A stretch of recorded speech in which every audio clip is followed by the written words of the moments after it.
Welcome to my dear students. इस video में हम आप लोगों को रदरफोर्ड एटॉमिक मॉडल के विषय में बताने जा रहे हैं। रदरफोर्ड ने अल्फा स्कैटरिंग एक्सपेरिमेंट के आधार पर यह देखा कि एटम्स का मैक्सिमम भाग एम्प्टी होता है और उस पर दो तरह के चार्ज की चर्चा की, पॉजिटिव और नेगेटिव चार्ज। क्योंकि रदरफोर्ड के समय तक केवल प्रोटॉन और इलेक्ट्रॉन का ही दो ही फंडामेंटल पार्टिकल का आविष्कार हुआ था, इलेक्ट्रॉन और प्रोटॉन का। तो इलेक्ट्रॉन जो होते हैं वो नेगेटिवली चार्ज होते हैं, प्रोटॉन जो होते हैं पॉजिटिवली चार्ज होते हैं। इस दोनों की पोजीशन कहाँ होगी एटम में, इसके लिए रदरफोर्ड ने यह अल्फा स्कैटरिंग एक्सपेरिमेंट किया था कि दोनों की पोजीशन क्या होगी, इलेक्ट्रॉन कहाँ रहेगा और प्रोटॉन कहाँ रहेगा। इसकी चर्चा रदरफोर्ड ने अपने स्कैटरिंग एक्सपेरिमेंट के आधार पर किया था। ये कि सोने के पतले, हमने देखा है पिछले वीडियो में कि सोने का एक पतला पत्थर लिया, उसमें अल्फा रे का प्रहार किया। अल्फा रे पॉजिटिवली चार्ज थी, अल्फा रे ये पॉजिटिवली चार्ज थी। इसका प्रहार किया तो बहुत सारी अल्फा रे पत्थर को भेदती हुई सीधी रेखा में चली गई। कुछ अल्फा रे अपने दिशा से विचलित हो गई और विचलन का एंगल जैसे जैसे नजदीक आया वैसे एंगल बढ़ता गया, और कुछ अल्फा रे जिस दिशा से गई उसी दिशा में वापस लौट कर चली। तीन चीजें देखने को मिली जिसके आधार पर कहा कि किसी भी एटम के सेंटर में पॉजिटिव चार्ज एटम कहा कि रदरफोर्ड मॉडल ऑफ एटम में on the basis of the alpha scattering experiment Rutherford gave the following picture of the atoms. पहला, an atom consist of two parts known as nucleus and extra nuclear part. इसी को nucleus का, इसको कहा nucleus, इसको कहा extra nuclear part. Extra nuclear part, nucleus को छोड़कर जितना भी जगह है एटम में उसको एक्स्ट्रा न्यूक्लियर पार्ट कहा। Nucleus is present at the centre of the atom. Nucleus कहां है? Nucleus is present at the centre of the atom.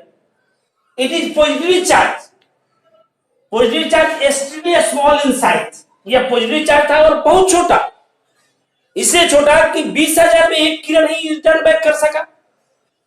20,000 में एक ही अल्फा किरण रिटर्न बैक हो गई, मतलब कि बहुत छोटा था। सारी किरणें पास करती हुई चली गई या डेविएट कर गई, लेकिन बहुत कम 20,000 में लगभग एक किरण रिटर्न बैक हुई। दैट है very small size.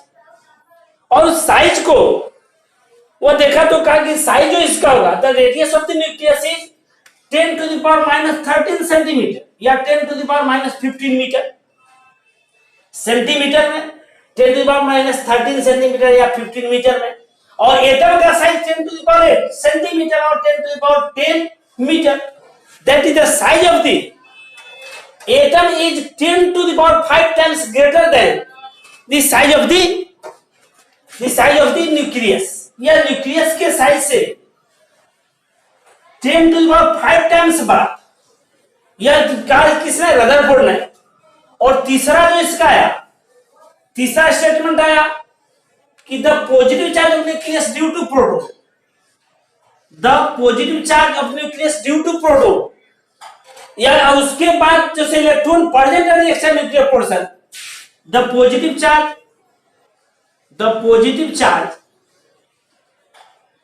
at the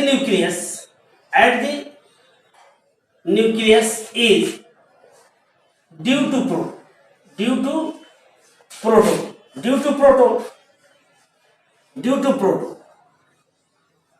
and the positive charge increases as the atomic number of atom is increased। जैसे एटॉमिक नंबर बढ़ेगा वैसे पॉजिटिव चार्ज भी इंक्रीज करेगा। Positive charge of the nucleus is due to proton and the positive increases as the atomic number of atom is increase. और यह कहा कि the positive charge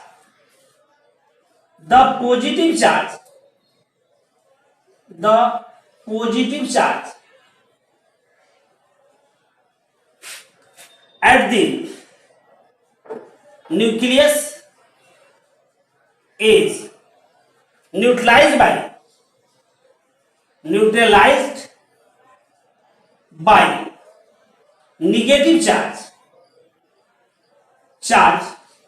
of the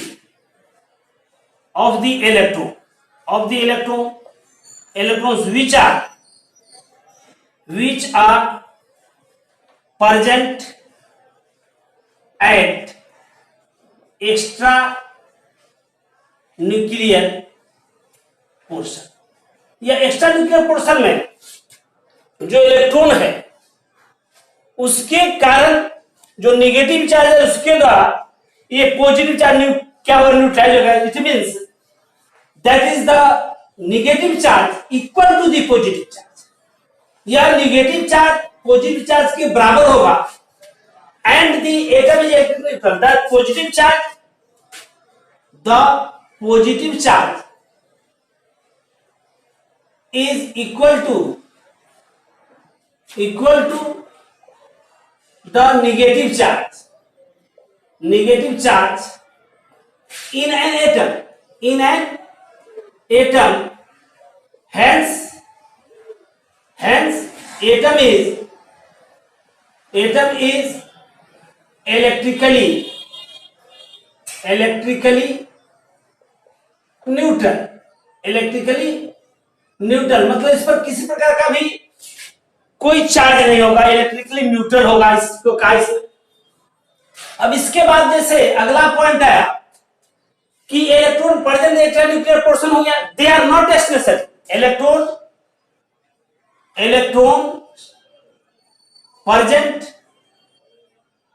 present at the extra nuclear part are not stationary माने स्थिर नहीं है, not stationary. ये स्थिर नहीं, जो एक्स्ट्रा पोर्शन में जो इलेक्ट्रॉन है वे स्थिर नहीं, not stationary. They are revolving around the nucleus, they are revolving around the nucleus in a circular path।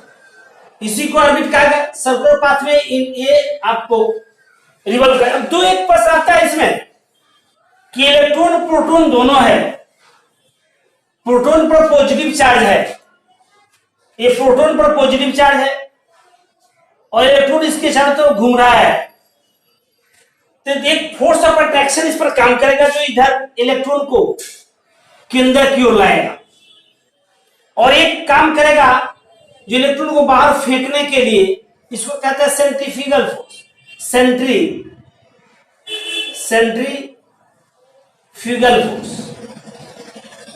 या बाहर के तरफ, इसको कहते हैं अट्रैक्शन फोर्स या सेंट्रीपिटल फोर्स भी कहते हैं। सेंट्रीपिटल फोर्स ये भीतर की ओर, पिटल फोर्स इसको हम कहते हैं अट्रैक्शन फोर्स भी कह सकते हैं, अट्रैक्शन फोर्स।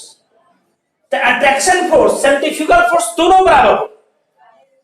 यह एटम के चारों तरफ इलेक्ट्रॉन घूम रहा है कि centripetal force that is attraction force is neutralise the centrifugal force. Attraction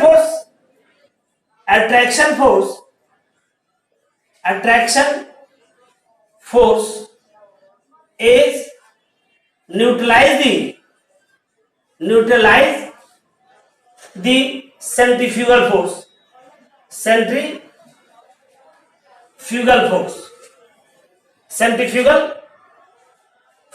ये इसको न्यूट्रलाइज करेगा, सेंट्रीफ्यूगल फोर्स में बैलेंस करेगा। बैलेंस दैट इज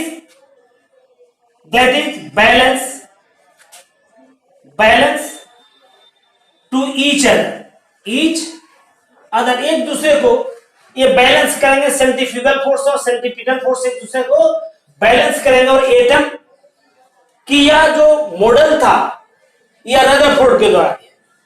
और इसमें इसको हम लोग कहते हैं, इस मॉडल को हम लोग सिमिलर टू सोलर सिस्टम, यह सन जो है यह सन के तरह काम कर रहा है, ये इलेक्ट्रॉन जो है वह प्लैनेट की तरह काम कर रहा है, प्लैनेट की तरह। ये सिमिलर टू सोलर सिस्टम, ये सोलर सिस्टम के तरह काम कर रहा है कि सन के मिडिल में है, आज चारों तरफ प्लैनेट इलेक्ट्रॉन जो है वह चारों तरफ इसको चक्कर लगा रहे हैं। इसीलिए इसको कहा गया कि this model is known as solar system model. ये similar to this model is similar to this model is this model is similar to solar system, similar to solar system that is sun is in the middle and planets are revolving around the sun like electron। ये आपका Rutherford model था। इसकी कुछ खामियां भी थी और खामियां को 1913 में 1911 में मॉडल दिया गया, 1913 में नील्स बोर ने देखा। और खामियां क्या थी इसकी अगले वीडियो में हम चर्चा करेंगे। उसके आधार पर एक नील्स बोर का मॉडल आया, उसकी भी चर्चा हम लोग करेंगे। अधिक से अधिक इसको लाइक कीजिए, सब्सक्राइब कीजिए। Thank you to all of the students.